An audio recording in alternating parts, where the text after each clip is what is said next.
Hello student, आज हम organisational behaviour में अपनी थर्ड इम्पॉर्टेंट थ्योरी पढ़ेंगे जो कि है आपकी सिचुएशनल थ्योरी। ठीक है, तो सिचुएशनल थ्योरी है तो ये है आपकी सिचुएशनल लीडरशिप थ्योरी। तो आइए हम जानते हैं सिचुएशनल लीडरशिप थ्योरी क्या होती है। ये थ्योरी एडवोकेट करती है कि लीडरशिप जो होते हैं वो स्ट्रांगली अफेक्टेड होते हैं सिचुएशन के द्वारा।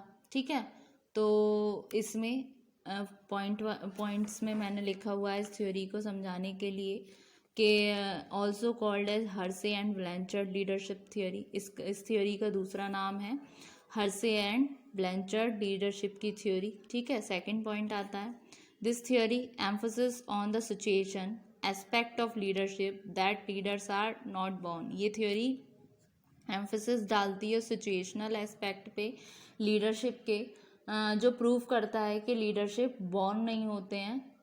ठीक है, बॉर्न नहीं होते हैं। और ये किस पे बेस्ड है? आपकी कंटिजेंसी थ्योरी ऑफ लीडर्स पर। ठीक है, ये this is one of the first theory of leadership that focused followers. जो पिछली हमने दो थ्योरी की थी, कौन कौन सी की थी? एक ट्रेड थ्योरी की थी और बिहेवियरल थ्योरी की थी। वो किस पे फोकस कर रही थी? वो फोकस कर रही थी हमारी लीडर्स पर। ये एक ऐसी थ्योरी है, ये फर्स्ट थ्योरी है जो फोकस करती है फॉलोअर्स पर। ठीक है, ये थ्योरी प्रपोज करती है कि that nobody can be a leader without follower. ये थ्योरी इस चीज़ पे फोकस करती है, इस चीज़ को प्रपोज करती है कि कोई भी लीडर नहीं बन सकता बिना फॉलोअर के रेडीनेस के। मतलब जब तक फॉलोअर ही तैयार नहीं है अपने लीडर के टास्क को मानने के लिए, उसकी बात को मानने के लिए, उसके अंडर चलने के लिए, तो लीडर नहीं बन सकता। ठीक है, ये इस कंसेप्ट पे प्रपोज करती है। ठीक है, अब कंसेप्ट क्या होता है फॉलोअर रेडीनेस का, या हम समझ लेते हैं कि फॉलोअर रेडीनेस क्या होती है। ठीक है, फॉलोअर्स एक्सेप्ट और रिजेक्ट द लीडर।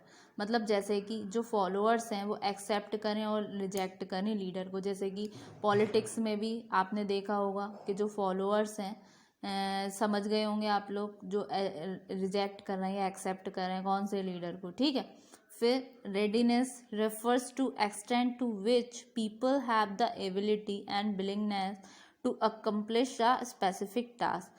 रेडीनेस किस चीज़ को रेफ़र करती है? कि जिसमें पीपल जो होते हैं उनमें एबिलिटी है और मतलब क्षमता है और इच्छा है किसी टास्क को, किसी स्पेसिफिक टास्क को अकम्प्लिश करने की। ठीक है, तो ये क्या होता है? ये कंसेप्ट है आपका फॉलोअर रेडीनेस का। क्योंकि ये किस पे फोकस करती है? ये थ्योरी प्रपोज करती है कि nobody can be a leader without follower readiness. बिना किसी फॉलोअर की रेडीनेस पे जब फॉलोअर की रेडीनेस आती है तो उसके चार पॉसिबल आउटकम्स निकल कर आते हैं। चार पॉसिबल आउटकम्स निकल के आते हैं। इसको मैंने एक डायग्राम के फॉर्म में, पॉइंट्स के फॉर्म में लिखा हुआ है, इसको मैं एक्सप्लेन करती हूँ। उसमें फर्स्ट पॉइंट निकल कर आता है आपका एबल प्लस विलिंग। यानी कि ये किस किस साइड से हो गए? ये इस साइड आएंगे आपके सारे फॉलोअर्स, उस साइड आते हैं आपके लीडरशिप स्टाइल। ठीक है, जब फॉलोअर में मतलब क्षमता भी है और काम करने की इच्छा भी है, तो उसमें कौन सा लीडरशिप स्टाइल आएगा? आपका लेजर फेयर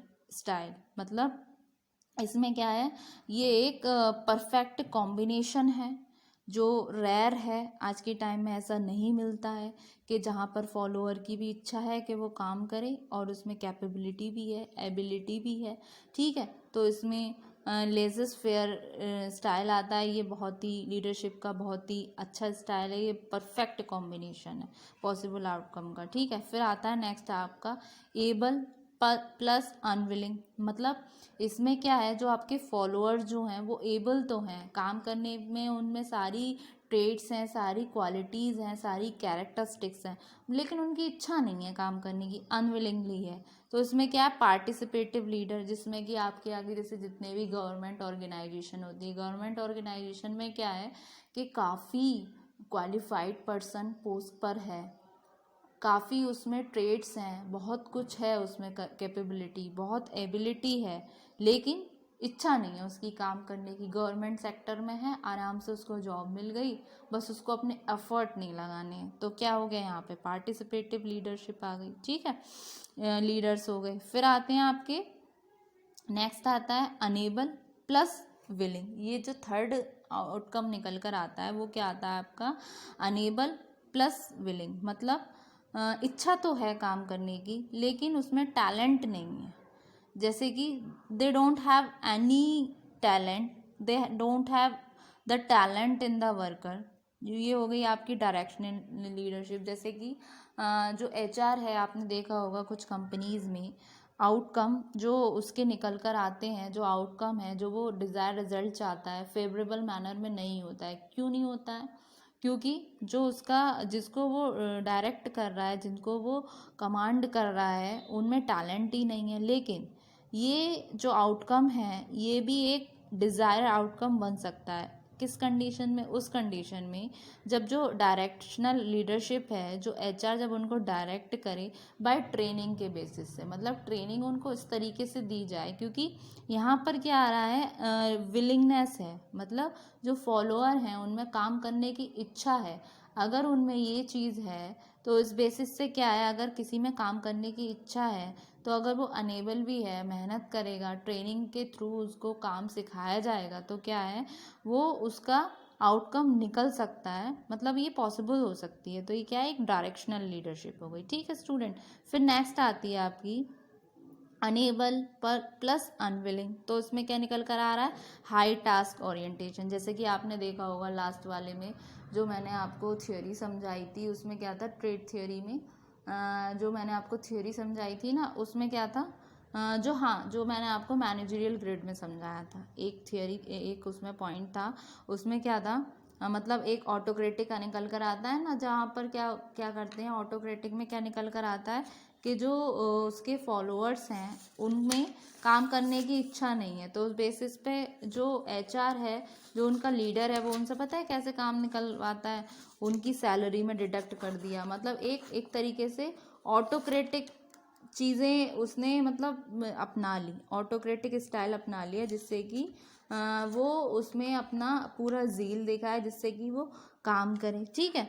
और इसमें जो थी आपकी अनेबल और विलिंग में, इसमें क्या होता है, डायरेक्शनल लीडरशिप में इसमें पार्टिसिपेशन नहीं है, मतलब लैक ऑफ पार्टिसिपेशन नहीं है। मतलब जो एम्प्लॉयज़ हैं उनका काम की इतना जो है इस वाले में, मतलब इतना वो नहीं हो रहा, उनके काम को इतनी वैल्यू नहीं मिल रही। तो उसमें क्या है, मतलब उनका मन नहीं होता फिर काम करने का, तो अनविलिंगली आ जाती है। तो इस तरीके से जैसे कि आपकी गवर्नमेंट ऑर्गेनाइजेशन, क्योंकि गवर्नमेंट के अपनी रूल्स, अपनी पॉलिसीज़, अपने नॉर्म्स होते हैं, तो उससे जो बंदा है जो काम कर रहा है उसके हाथ बंधे हुए हैं। लेकिन इस साइड क्या है, और थर्ड वाला आउटकम है, उसमें काम करने के लिए वो अनेबल है लेकिन उसमें इच्छा है। तो डायरेक्शन एक प्रॉपर उनको डायरेक्शन दिया जाए तो उससे उनका अच्छा आउटकम निकल सकता है। फोर्थ वाला पॉइंट क्या है, इसमें डिडक्शन करेंगे उनकी सैलरी में, या उनको मतलब एक तरीके से पनिश करेंगे, तब जाके उनसे काम निकालेंगे। तो ये हाई टास्क ओरिएंटेशन है। तो होप सो स्टूडेंट आपको ये वाली थ्योरी समझ आई होगी।